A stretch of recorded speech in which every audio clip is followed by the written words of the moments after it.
Take a look around your desk right now, or maybe somewhere in your house. Are you surrounded by clutter? Have you ever stopped to think that maybe that clutter is a sign of why you're being held back in other areas of your life? You see, physical clutter isn't about disorganization or some kind of a bad habit. It's about the decisions that you never made. Today, I'm talking with the woman who started an entire industry with just a $7 ad back in 1978. She's known as the Paper Tiger Lady, and she has helped millions rethink productivity. Her biggest insight isn't about closets or file drawers, it's about the decisions you never make. Barbara Hemphill helps people cut through chaos, reclaim time, and finally focus on what matters. If you've ever wondered why things just don't stick, this episode will change how you think about your stuff and your life. Let's get to it.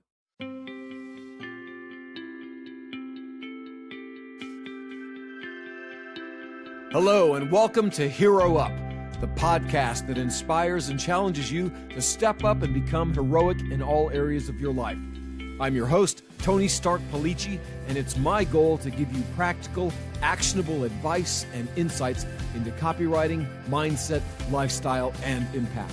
On this show, we'll explore how to create compelling and persuasive marketing messages, and I'll give you clever tips to make you stand out as a hero. Whether you're an entrepreneur, a freelancer, a coach, or a creative, this podcast is for you. So, let's dive in.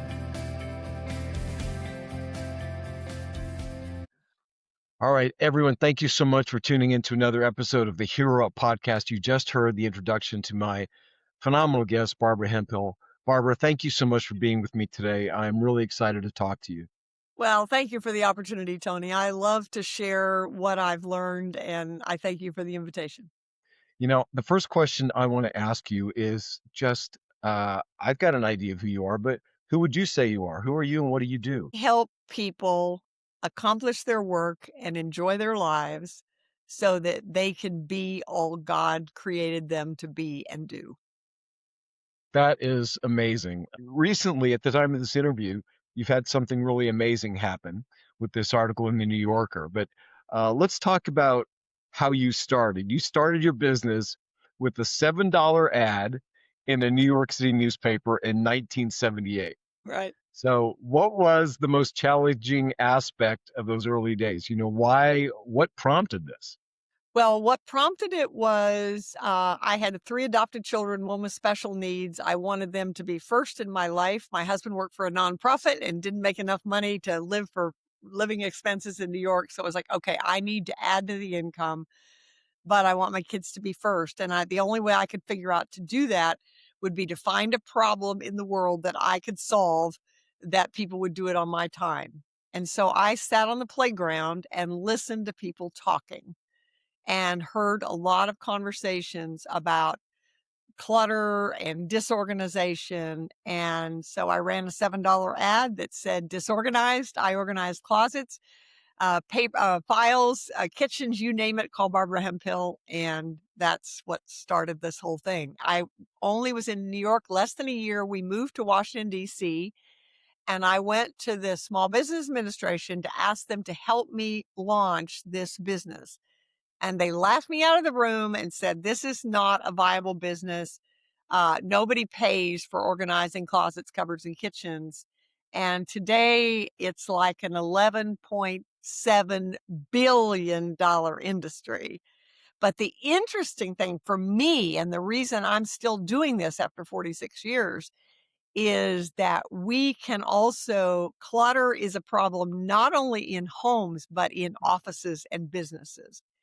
And that area is where residential organizing was 40 years ago. Most businesses have no idea the profitability and productivity impact that clutter is causing on their business. Yeah, that makes an awful lot of sense. And I want to get back to that, but I want to focus on the fact that you really are the one responsible for launching this entire industry. And this is something that is mentioned in this article from December 2024 in the New Yorker. Did you have any idea what you were doing Oh, when heavens it no. launched back then? Oh, I charged $10 an hour and lived in horror that somebody would ask me what made me think I was worth $10 an hour. I just didn't, I was just trying to provide value for people. There were, at the same time I started, there were some people in California that were beginning to do the same thing. And I reached out to them, but back then there was no technology. There wasn't any Zoom. There wasn't any way that we could collaborate. So we were kind of in parallel structures. But what launched me was I quickly learned that the number one organizing problem was paper. And people would ask me, "How long do you keep?" And in those days, it was bank statements because we used to get our canceled checks wrapped up in bank statements in big, thick envelopes, and you go into people's houses, and they would be in boxes in the garage and under the bed and in the attic. And then people would say, "How long do you keep those?" And then they'd say, "Well, how long do you keep real estate records? And how long do you keep medical records? And how long do you?" And I didn't have a clue, but I thought, well, there must be a book in the library.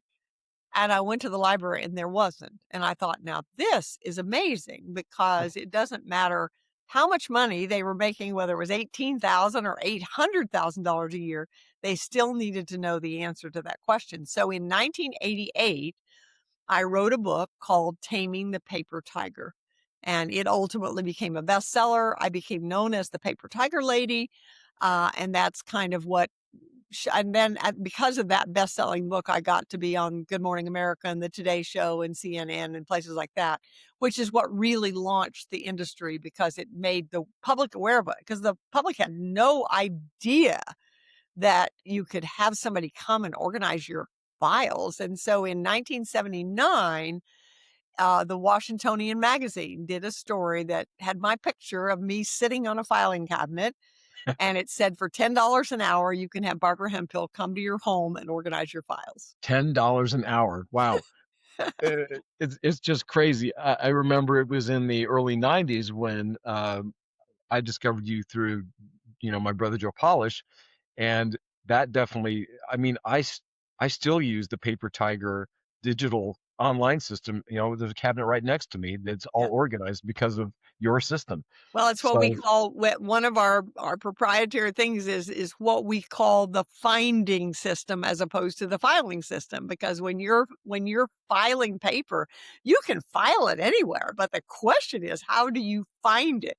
right. And so we call it the productive environment filing system. And then we moved into digital and actually renamed the company because the company was called the Paper Tiger Institute.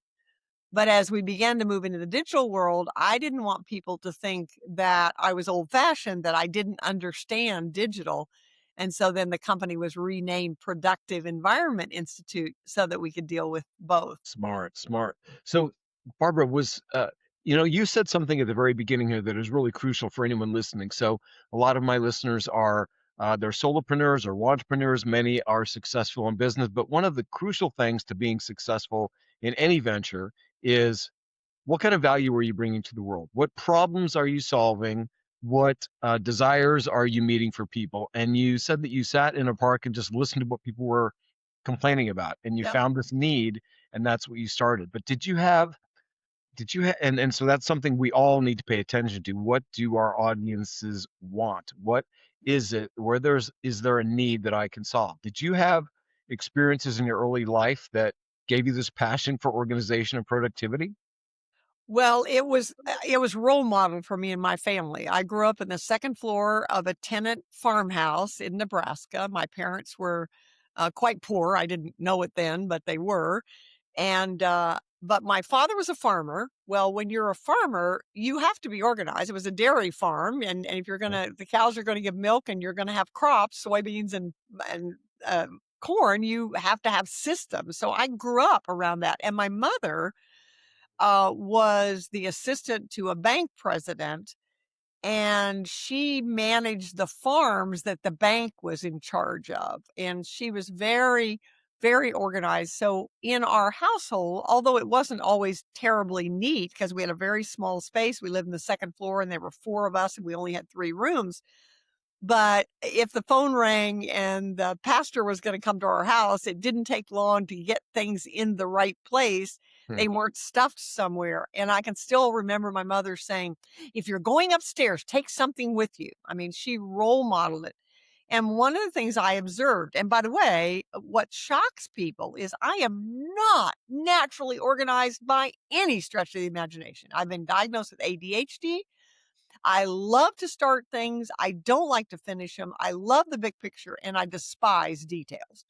So my daughter teases me all the time. She'll say, Mom, how do you make such a big mess in such a short period of time? And I do, because that's who I am. So the systems that I've created were created for me. If I didn't have my own systems, I don't know where I would. And am I perfect? Absolutely. I'm not perfect at all. In fact, I just made a mistake because you and I rescheduled our recording, and I kind of got discombobulated and I missed another appointment because I just, Ah, something happened. My ADHD brain just went, and that's life. So one of the things we talk about all the time, what is organized? And we say there's 4 questions. One is, does it work? Whatever it is that you're doing, does it work? 2 is, do you like it? Because if you don't like it, you're not going to sustain it. So it might work for a period of time, but whether it's physical exercise or how you organize your email or whatever it is. Third is, does it affect the people? Does it work for the people it affects? So that's your family and your colleagues. If you're an employee in a company, the information you're managing doesn't belong to you. It belongs to the company. And it's your responsibility to organize it in such a way that if something happens that you don't go to work tomorrow, somebody else can find it. But the fourth question relates to what we're talking about now is, can you recover quickly? We make mistakes. I make plenty of mistakes. But when you have systems in place, and I use the acronym of systems of saving you space, time, energy, and money. Anytime there's something you need to do repeatedly, whether it is file your taxes or launch a new marketing campaign, you need to have a system. And if you don't, and when it comes to clearing clutter, so my business has been based on 4 words. Clutter is postponed decisions. However, as my business partner, Andrea Anderson, pointed out after we started working together, she said, Barbara, it's not enough to make the decision. You have to have a way to implement the decision. That's the system. well, 2 things stand out to me after what you just said. Number one, this is probably why I like working with your system so well, is because I'm incredibly ADHD. I'm super messy. Like if you could look over this is the stack of stuff here on my desk that I have to go through from this week. It's Friday. Okay. And those are definitely delayed decisions. Postponed decisions. They are Postponed decisions. postponed Postponed. decisions, clutter. And the reason I corrected you is because I wanted to bring up something else. If you look on Google and you search clutter as postponed decisions, which is my registered trademark, when Okay. people, when they quote it, they add an adverb and they will say clutter is merely postponed decisions, or simply postponed decisions, or only postponed decisions. Well, if you struggle making decisions, because I do, I mean, that's why I created these, because I'm a procrastinator and I'm a perfectionist. And so Yeah. I postpone decisions. And if you have difficulty doing that, and then somebody says to you, well, Tony, clutter's just postponed decisions. How do you feel? It's like they dismiss that this Yeah, is it's like they minimized it. they minimized it. And that's exactly what happens. And we have a certification program for people to be trained in what we do. And they come from 2 genres, basically. There's the people who were born organized. They just were born that way. And then we have the people who were like me, who are not naturally organized, but developed the systems. And so we have to match people with the right people, because sometimes the ones who were born organized don't work very well with the ones that really struggle with it. And so it's all about the art of organizing and matching the right people with the right person, with the right group. Now, that's brilliant. The thing that you said is your business partner Andrea? Andrea Andrea. Anderson. And so Andrea said to you, it's not just about the decisions, it's about the implementation of the Right. systems. And talk a little bit about that. How does one get from one point to the next? Well, let So me illustrate it in a very simple way. Let's pick up a piece of paper. I have a piece of paper. I mean, we all, and theoretically, this is the paperless world. Well, I haven't seen it to be paperless in very many places. not And me. even the individuals and the companies that have gone paperless haven't dealt with the paper before they went paperless. So that's still the clutter. But here's the interesting and my passion is simplicity. My word for 25 is subtract. Mm, In our society, we're always trying to solve things by adding something, when in fact, all that does is create more problems. So here's the simple thing that I learned very early in organizing paper in people's houses. There's only 3 decisions you can make about any piece of paper. File, which means there's nothing I need to do with it right now, but I don't have the guts to throw it away. So I'm putting it in a reference file. Or I need to act on it. This is a bill I need to pay. This is a phone call I need to make, a form I need to fill out, a conversation I need to have. That's an action file. And then toss, recycle, shred is I don't need it. You would be amazed how people struggle just making that decision. We do these boot camps where they're live. So we have people in groups sitting on Zoom with their piles of paper. And we say, this is your first, take that pile like you just had right there, Tony. And we'll say, okay, put that pile in front of you. You're going to have 3 piles: file, act, and if your wastebasket going to recycle isn't there, toss. You would be amazed at how much people struggle with that. Now, where the act and reference came from was when I was in people's homes. I would go in and they say they'd have a stack of papers this high for a particular project. I'm on the board of the homeowners association, and this is all the information, but I'm on the board, so I have to be responsible. That's one right.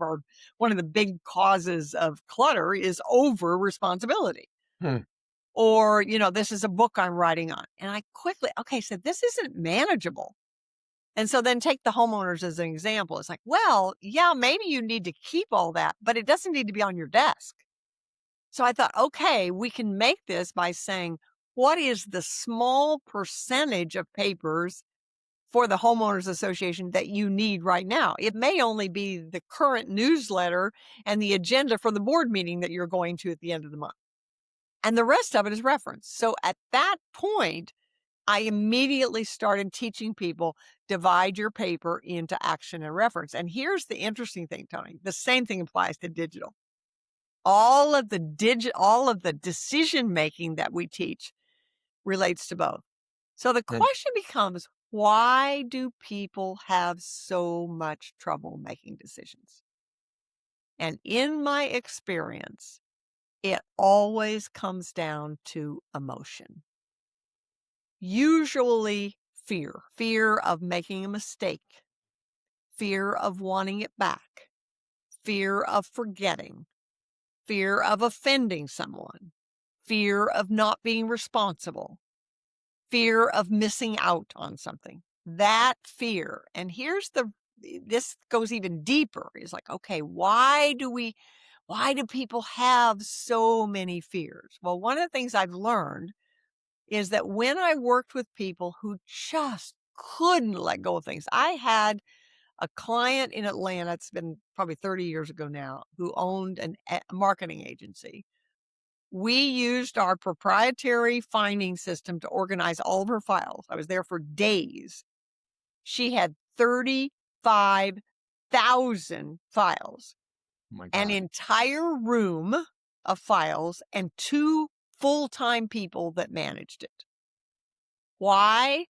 Because of her emotion. And what I've learned through the years is that when people are afraid to let go, when they have extreme difficulty letting go, if I ask enough questions, I will always find that they have had a severe emotional loss in their life. I was autographing Taming the Paper Tiger at Barnes and Noble in New York City. And I think this was in 92, somewhere around there. And I told that story.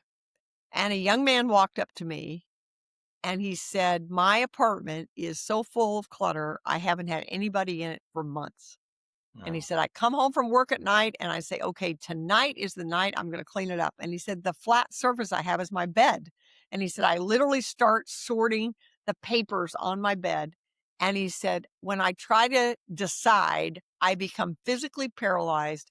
And there are nights when I shove the papers aside and literally crawl into bed with my paper. And he looked at me and said, my mother died when I was 6. Are you telling me I have to deal with the grief of losing my mother before I can control my paper? I said, I'm not a mental health professional. I can't answer that. But I can tell you from what I've seen that if you find someone you trust, most likely not a family member, but if you find someone who trusts who can help you decide what you need and want to keep, because there is no right or wrong to it. We have what we call the cost factor, which is you can keep anything you want if you're willing to pay the price. Mm. And the price is time, space, money, and energy. So when we're working with clients, we're not saying you should or shouldn't keep this. We're asking them, is this a price you're willing to pay? If you choose to keep it, this is the price you're willing to pay. And in the case of the client that I mentioned in Atlanta, she was willing to pay it. I had another lawyer in Washington, D.C. who had inherited millions of dollars from his mother, and he didn't have to work, but he was terrified that the money was going to be mismanaged. And he walked into his house, and it was like a maze of financial journals and things because he wanted to make sure that the financial advisors were giving him the right advice. I mean, it was, that's the emotional thing. Well, anyway, I told that story. I was speaking to a group of executive women at a university, and I told that story, and this woman walked up to me and she said, you just saved my marriage. I said, wow, that's pretty dramatic. Do you mind elaborating? And she said, I came to this conference with the intention of telling my husband, to whom I've been married for 13 years, that I was leaving because he's a pack rat and I have allergies and I can't keep the house clean. And she stopped, and then the tears started to come down her face. And she said, Mm. I never realized until I heard you talk that it wasn't that he wouldn't let go, but that he couldn't. His mother died when he was 7. So I said, may I make a suggestion? She said, yes. And I said, go home and say something to the effect of, I never understood before how important all this is to you. Let's figure out how you can keep it and we can still live together. I followed up with them for 8 months, and that changed the dynamic because in most relationships, what's happens, God has a sense of humor. Most of them are Yeah. married to somebody different than we are. When I first got married to my husband, I've been married 38 years. We were first married. I thought it was going to be the death of my organizing industry because he was incredibly disorganized. He was a colonel in the army. So I thought, oh my gosh, he'd be organized. Well, he had privates that organized him. And it's like, oh my gosh, I thought this is going to be the death of my business. And then I thought, wait a minute, he's not my client. I Mm. mean, one of the things we know as entrepreneurs is you don't try to sell your stuff to people who don't want it. You're looking for Right. people who do want it. And so, at any rate, I was said to this to the woman, I said, tell your husband that. And then I stayed in touch with him for about 8 months. The dynamics completely changed. Once she said to him, I understand that this is important to you. Let's keep it. Then he began to say things like, well, this collection, we could take a picture of it and then we could let go of the collection or something like that. Now, it took 13 years to accumulate it, so it doesn't go overnight. Right. But one of the principles that we implement that is so critical is today's mail is tomorrow's pile. So we do these 2 boot camps. One's called Office Transformation Boot Camp and one's called Digital Transformation Boot Camp.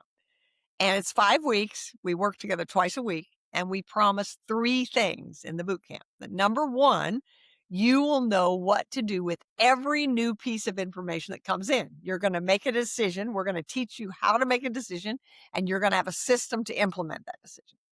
Secondly, that everything you have filed in the 5 weeks we work together, you or anyone else you want to will be able to find that information. And 3, at the end of the 5 weeks, we will create with you a productive environment game plan that says, how do you address what we didn't get to in the 5 weeks. And everybody's different. Like some people can say, okay, I now know how long it takes to do this. I'm not willing to do it. I'm going to put it in some place. I'm going to leave it there for 2 years. And if I don't need it, I'm going to pitch it. And some people say, no, I have to go through it because there's really important things in there, family, memorabilia, or financial things. So then we have to come up with a strategy for how are they going to do it? Are they going to do it in small increments over a period of time? Are they going to hire someone to help them do it? What is the way of doing it? But that's the guarantee of those boot camps. And we get the most amazing testimonials about how it's changed people's lives. And the truth is, we're going to have paper and digital information as long as we are breathing. Right. And one of the interesting things we've discovered about the boot camps is probably more than 50% of them, probably closer to 80%, are people who are also caregiving for their parents. Huh. So it was like they had all their own stuff to manage first, which was most difficult enough. Many of them are entrepreneurs. And then they get their parents' stuff on top and it pushes them over the edge. It's like, this is too much. So the reality is the older we get, the harder it is to make decisions and the harder it is to create new habits. So we say now is the time to put the system in place and create the habits. So as the older you get, you don't have to think about it. And I have a perfect example in my own life. My husband does a lot with real estate. So there's tons of paper that comes in and he'll give it to me. File this, file this, file this, which I always Okay. did. For years, he would come back to me and say, I gave you such and such, and I don't remember when it was or whatever. Well, if I'd say, okay, I know where it is because I would remember, oh yeah, I remember that. Now, and I'm not exaggerating, Tony, he will come to me and he'll say, I gave you such and such, and I will have zip recollection about it. I do not remember him giving it to me. I don't remember anything about it. I'll say, well, I don't remember it, but if you gave it to me, I can find it. And I'll go to our finding system, do a keyword search, and sure enough, it'll show up and I'll hand it to him.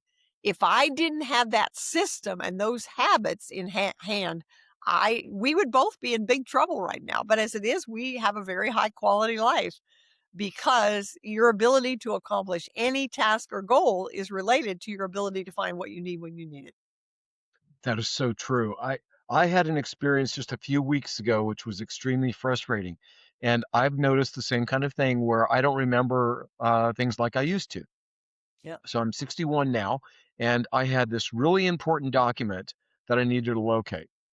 And I went to your finding system, and guess what? It wasn't listed anywhere. And now I'm panicking. And this was something I had to actually go to the FBI to get another copy of. So I had just emailed them to let them know that I'd lost this. It was a fingerprint thing, and it was to buy a firearm. I was getting something for my son for Christmas. And as I sent the email to let them know that I had misplaced it and I needed a replacement, it's like, I don't know if it's the Holy Spirit or just my brain activated. Have you checked? And there's this obscure lockbox, digital like fireproof safe that I have back in the closet in my room that I never use for anything. Oh And I my went in there gosh. and looked, and sure enough, it's the only thing in there. Wow. I have no recollection of putting it in there, none whatsoever. And the amount of stress and frustration that I went through for weeks trying to think, because where I remembered putting it, it wasn't there. And I was like, man, uh, I stored this in this location because this makes sense.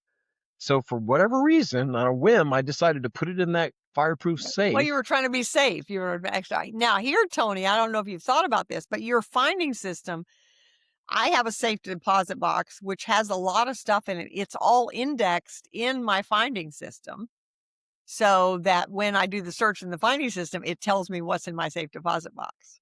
Yes, I have those too, but I had nothing in this fireproof Wow. safe. So I didn't even like I never go to it.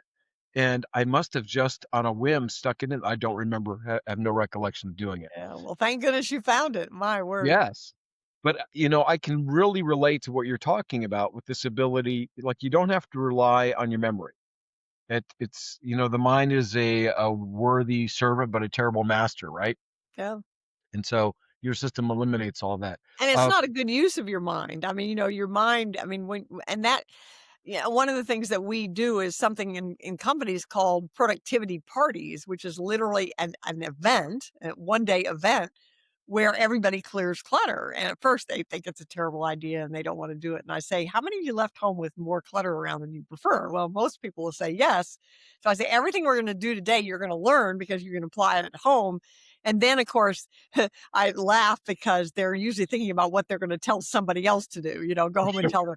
And so I make them raise their hand and take a pledge that they're going to listen for what they're going to do, not what somebody else has to do. yeah, But yeah. what's so interesting, Tony, is at the beginning of the day, people are like, oh, I have work to do and I don't want to do this.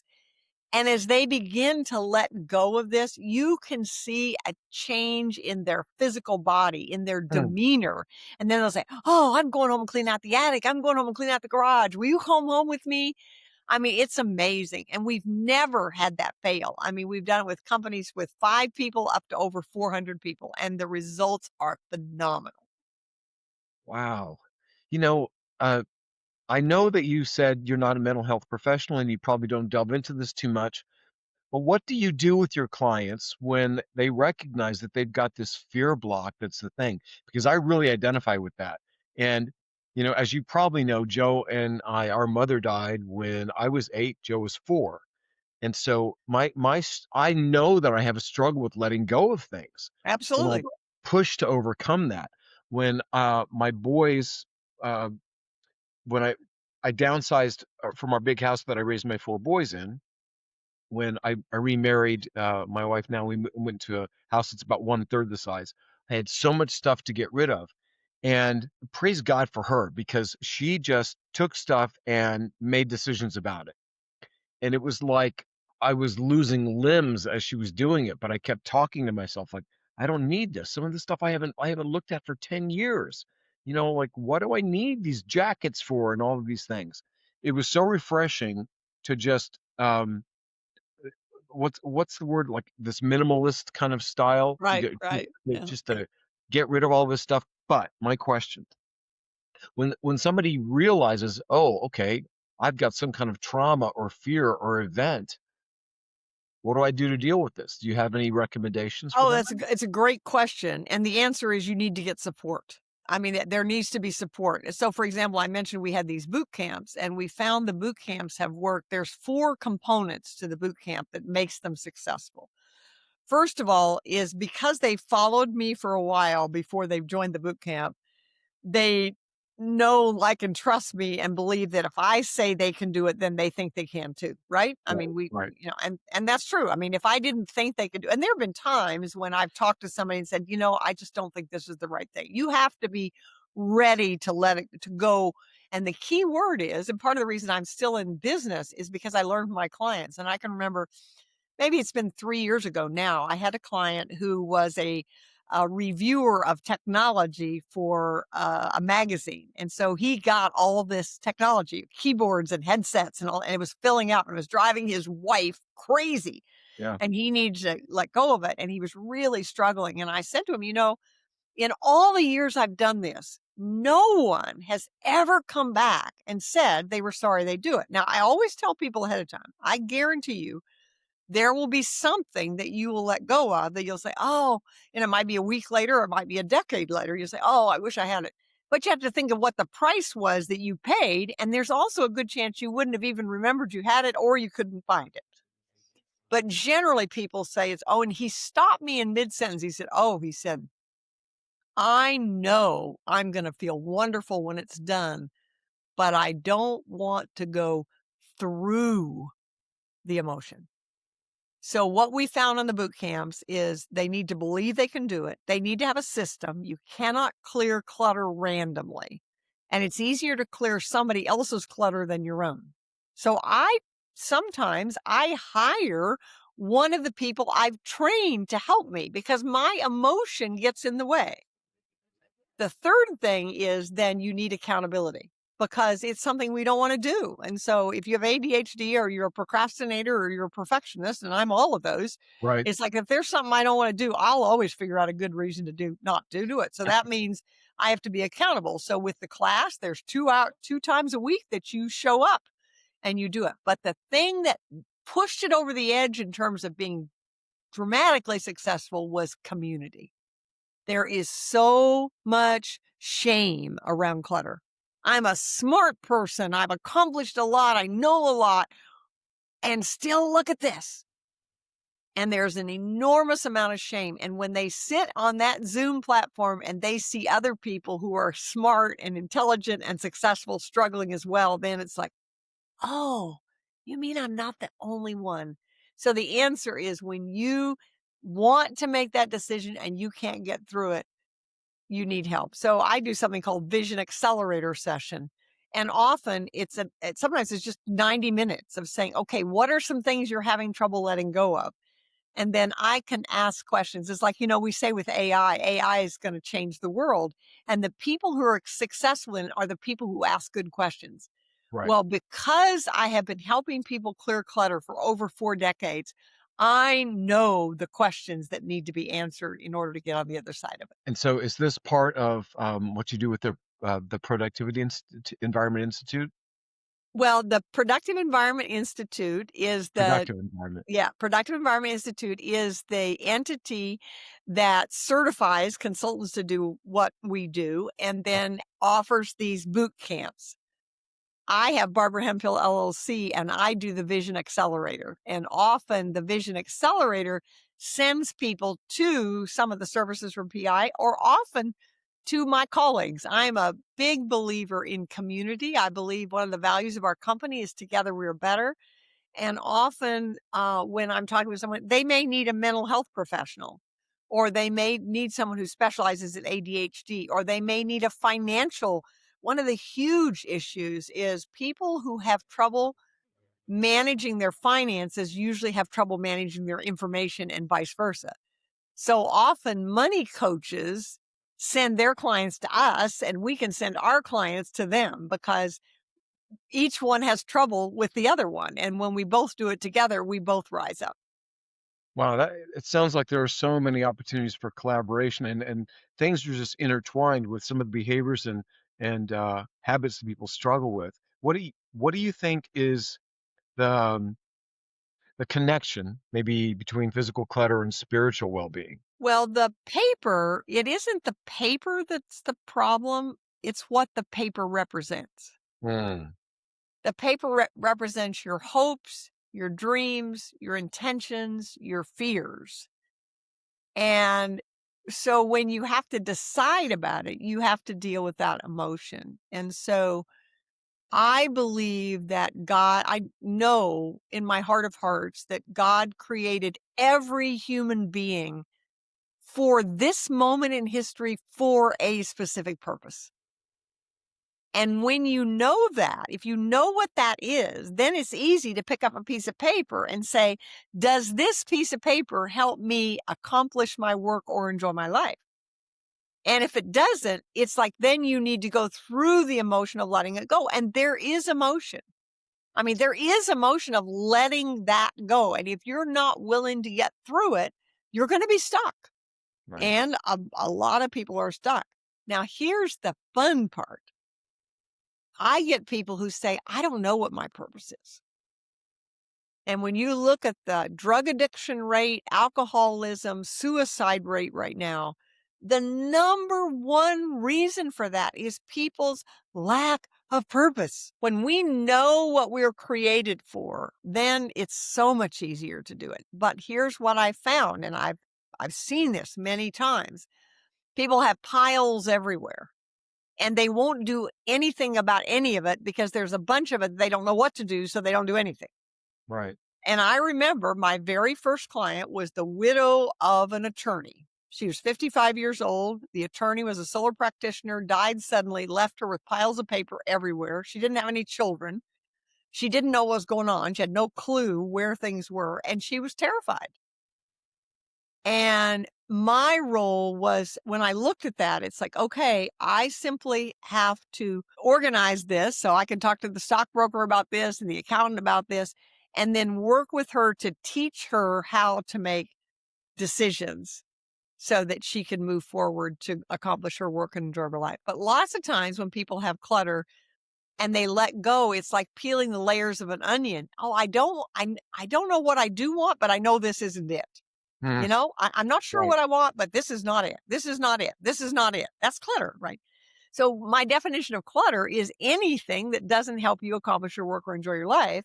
If you know what that is, it's easy. If you don't know what it is, it's like, well, this isn't helping me. It doesn't make me feel better. I'll never forget in my early days, I had a client who had called me because she had dreams of living in a white tower and her house was full of clutter. She had 5 children. She was a pack rat. She was also brilliant. She was an artist. She was a quilter. I can't even remember what all the things she were. And so, Okay. but a lot of the people that we have are extremely intelligent on genius side, very creative. And so, I mean, I had people say to me, I love too many people and too many things. That's why I have clutter. Well, that is part of the problem. So we were standing in her closet. I don't do closets anymore, but that was one of the first things I did. And I pulled something out and I held it up and I said, "How does this make you feel?" And I'll never forget the look on her face. I don't remember where she lived in Virginia, I guess. I don't remember what she did, but I remember the look on her face. And she said, "It makes me feel guilty Ooh. because it cost a lot of money and she wasn't wearing it." And I said, if what you have makes you feel anything negative, if it makes you feel sad, depressed, guilty, scared, you can't afford it. Life is too short. And so that's when you want to let it go. And it's so freeing to be able to do that. Those are two powerful distinctions. The first one, um, I think about in business because I've often talked with clients about things that they're focusing on. And the question is, does this move the boat down the river? Like, where are you taking your boat, Yep. in your business? Is Yep. this helping you? And your distinction about, is this helping me fulfill my purpose? Why I'm here? Right. That's so good. And then the second one is letting go of anything that doesn't have a positive emotion attached to it. Um, I imagine that maybe this woman got this article of clothing as a gift, or maybe she bought it herself, or whatever the reason was. It was this knowledge that it was so expensive that Right. she should really like it. She should really want it. So she's hanging on to it because of that guilt. And it makes so much sense. Well, or We I have, think about it. I was cleaning out the files of a large association in Washington, D.C. And the way this happened was this was early in my career. I got a call that saying, we have this storage room. The employees called it the gloom and doom room. oh boy. And it was literally where when an employee left and nobody wanted to go through their files, they'd put it in boxes and stick it in that room. Okay. And they didn't have proper shelving. And so the boxes were piled on. And one day they collapsed and the fire inspector found them. And so they called me and said, "Would you clean this out?" And I said, "Well, I will, but only under one circumstance." "What's that?" I said, "That we figure out how that happened, because that shouldn't have happened in the first place." So talking with them, we decided that it was because they didn't know how to get rid of things and whatever. And so we did our first file cleanout day, which is now a productivity party. Mm. And I remember this was before the days of recycling. Okay. And we had these big bins, trash bins, and we were clearing out the files, and people would go by. It was just when we were beginning to talk about the environment and about saving trees. And people Okay. would go by and say, "Oh, look at all the trees." I said, "The trees are already dead. Saving it in your filing cabinet is not helping." Right. So that's the fear of being responsible. Or I remember one time there was a company that hired me. They had an employee who'd been there for 22 years who was a pack rat. She was a great employee and people loved her, but her office was just a mess. And she got a new boss, and the new boss says, "I'm not putting up with this. The good news is you have Barbara Hemphill is going to come in and help you.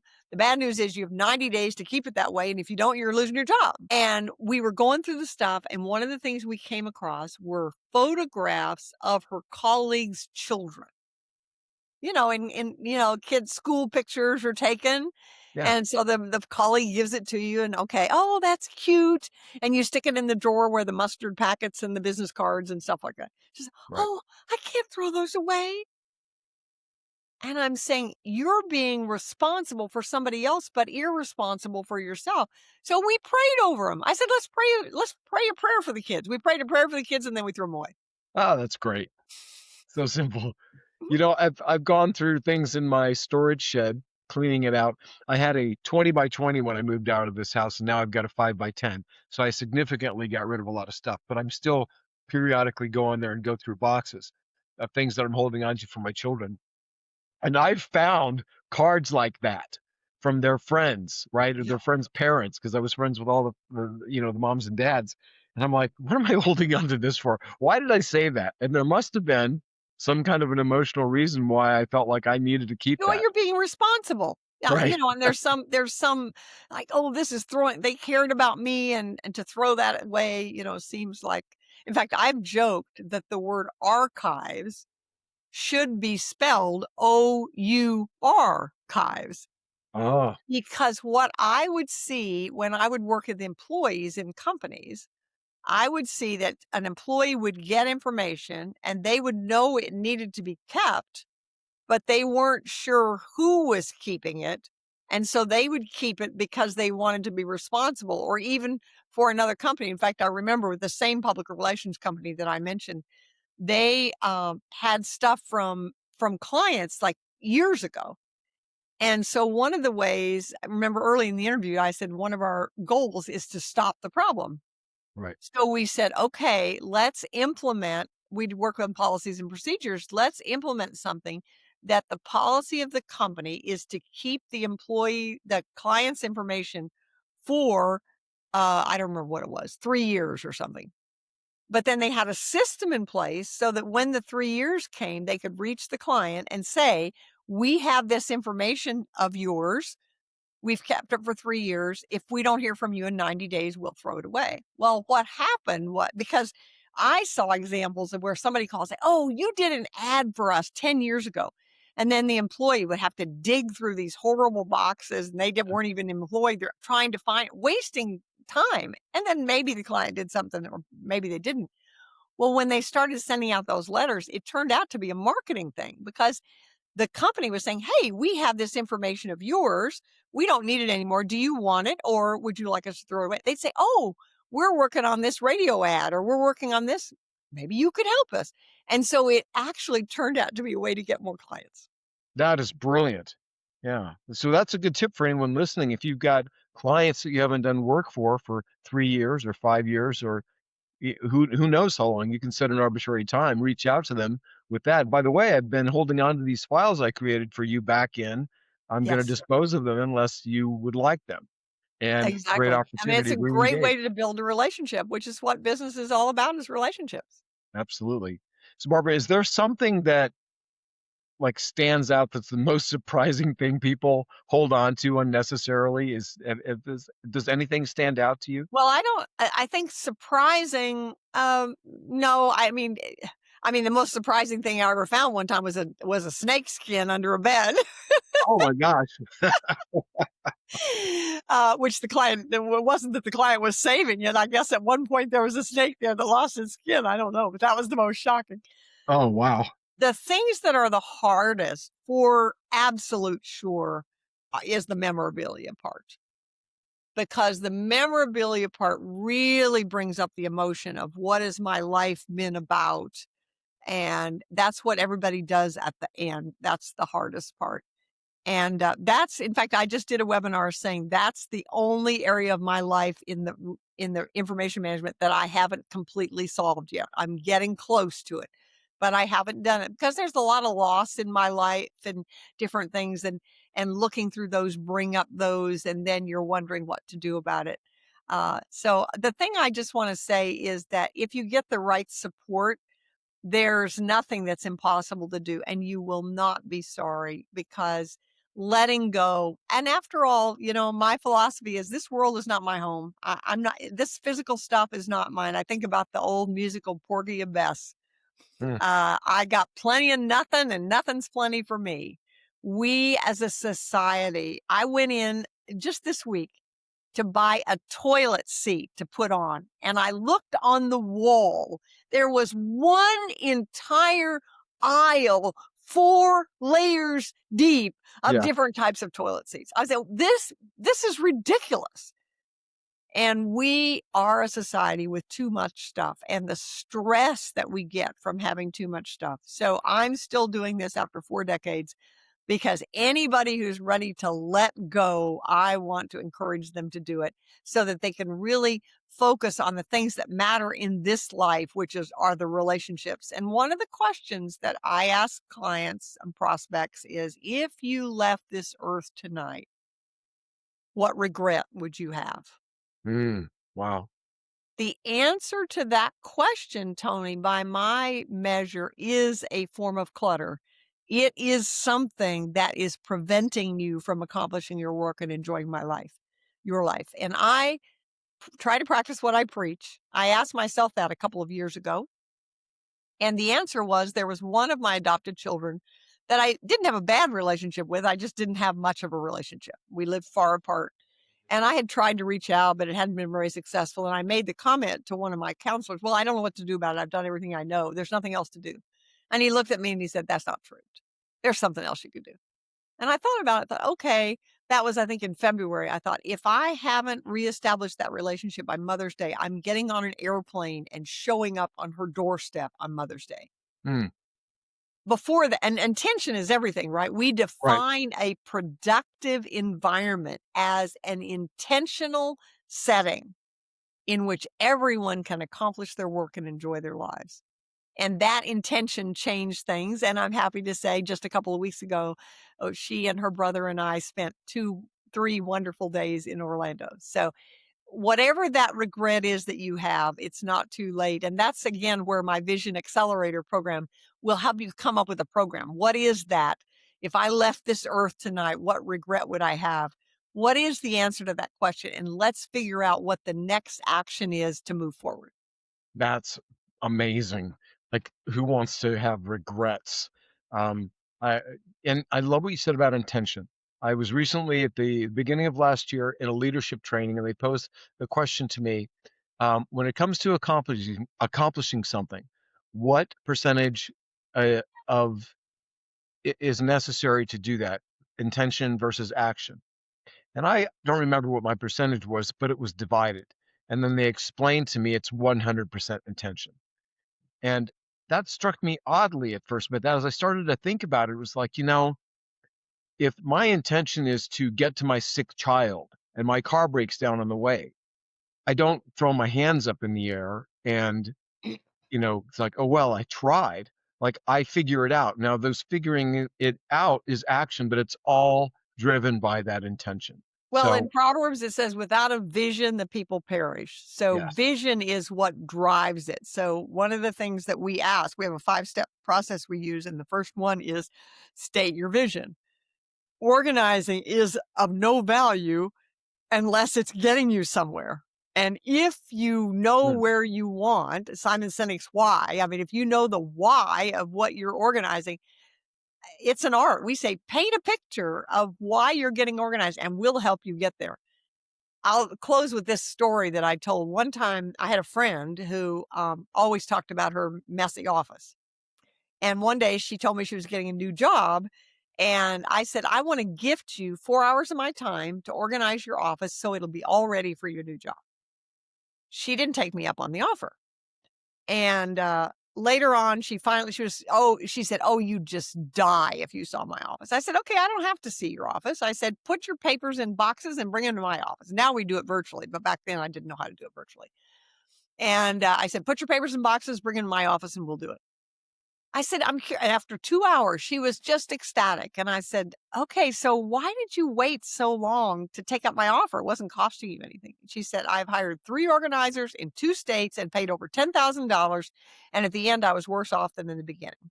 Ah, And I said, really? I said, so tell me, what's different about what we're doing from what you did then? And she said, 2 things.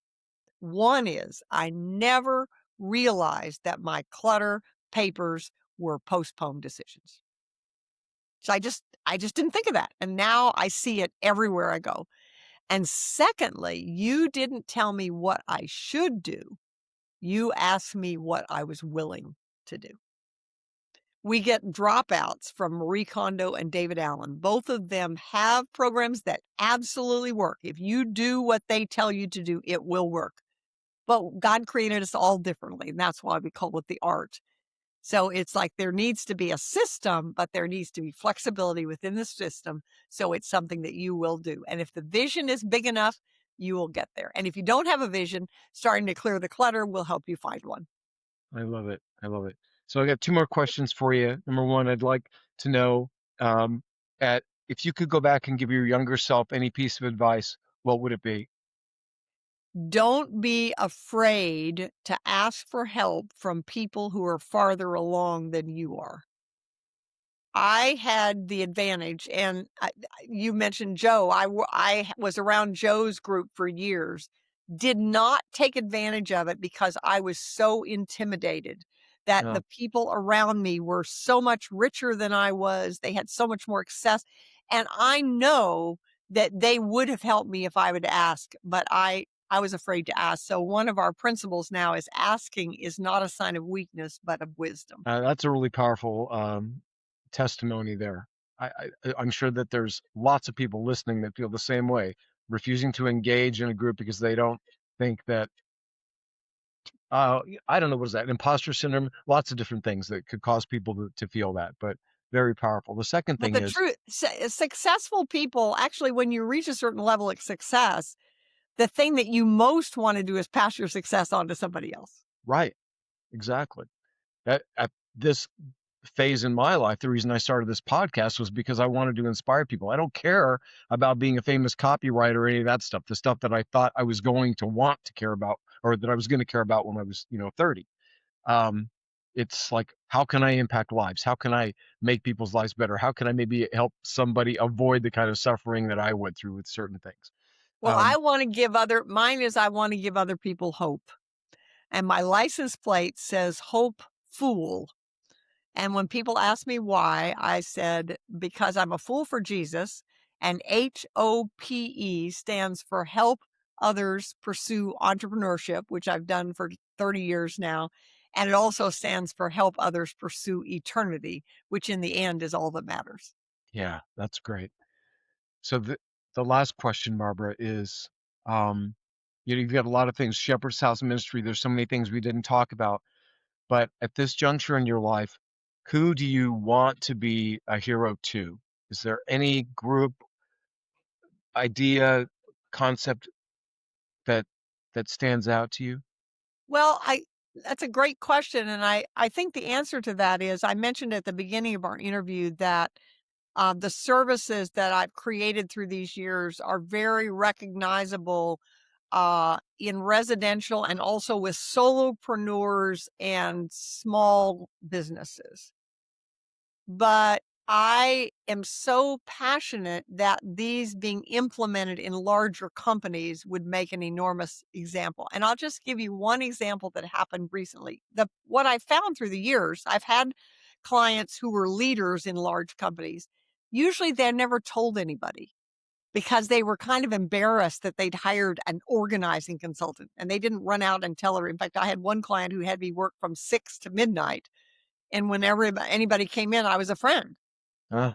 But I took my car to the dealership for servicing, and they have this snack bar there, and they've just done hundreds of thousands of dollars of remodeling. And the guy in the snack bar is a retired executive who does it just to keep from getting bored. And I went up to talk to him. I said, "Hey, how do you like these new facilities?" And he looked at me and he said, "I wish they would have talked to me before they built it." Oh, wow. And this facility, the snack bar, right, was like 5 times the size of what it needed to be, and it was lined with cupboards and drawers that were empty. Hmm. Clutter and real estate, I mean, square footage being taken up, and it's because leaders, one of my taglines is great leaders create great cultures. A productive environment is a great culture. And I believe now that post COVID, one of the things that leaders are going to need to pay attention to is whether their employees are not only accomplishing their work, but also enjoy their lives. Because the younger generation, in order to take a job and to stay in a job, they're concerned about their quality of life more so Right. than previous generations are. So my hope is that I'm going to reach leaders of larger companies, not publicly held companies, because they only care about stock prices, but privately held companies where the leaders really want their employees to not only accomplish their work, but enjoy their lives. Wonderful.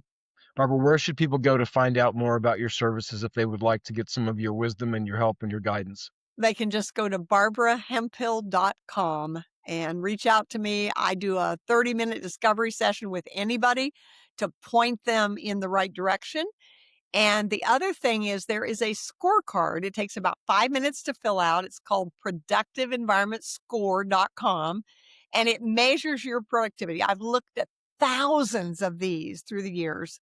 And once you fill it out, you will get what we call an office blueprint, which is kind of a picture of how you organize office. And then you get an opportunity for a 30-minute consultation to help you customize that blueprint for your office. Because having an organized office is going to impact your profitability, your productivity, and your peace of mind. And today's the day to change it. And we can get you started just with that conversation. We can get you started in the right direction. So go to productiveenvironmentscore.com. That is amazing. And as somebody who's already acquainted with the the amazing transformation that your wisdom and systems have done in my life, I just want to encourage anyone listening to go check that out. I'll have everything linked below, no matter what platform you're listening this to or watching it on. All of those links will be below. Barbara Hemphill, thank you so much for spending your time with us today and all the wisdom you dropped. My gosh, so much gold. I am in awe of what you've done because of your trust in God and the leading that you've done in your life to change life. So thank you so much. Thank you for having me, Tony. I enjoyed the conversation, and I just hope that people gain some hope from our conversation. I'm sure they absolutely will. Thank you, everyone.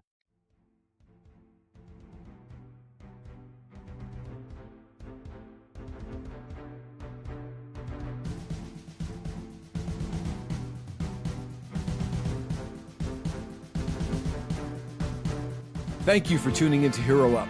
I hope today's episode challenged you to step up as a hero in your field and provided you with valuable insights to express your unique voice and message. If you found this episode helpful and motivating, please leave a review and share it with your friends and family. And remember to subscribe so you don't miss out on future episodes and amazing guests. Until next time, find your voice, share your message, live your mission.